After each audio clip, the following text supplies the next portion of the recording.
Kadif Humas Polri Irjen Pol Dedy Prasetyo mengungkap kondisi kesehatan Irjen Verdi Sambo jelang sidang kode etik pada Kamis 25 Agustus 2022.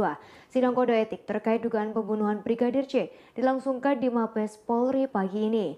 Irjen Pol Dedy Prasetyo mengatakan Verdi Sambo dalam kondisi sehat. Dikutip dari tribunnews.com, Verdi Sambo disebut dalam keadaan sehat. Terlihat dari kondisi pemeriksaan kesehatan yang dilakukan sebelum sidang kode etik dilaksanakan. Irjen Dedy mengatakan Verdi Sambo telah hadir sejak pukul 7:30. Ia hadir bersama saksi-saksi lain dalam kondisi sehat jelang sidang kode etik. Dedy menuturkan sidang kode etik hanya berfokus pada Verdi Sambo. Kompolnas turut menyaksikan sidang kode etik Verdi Sambo. Hal itu agar tim berjalan independen dan akuntabel.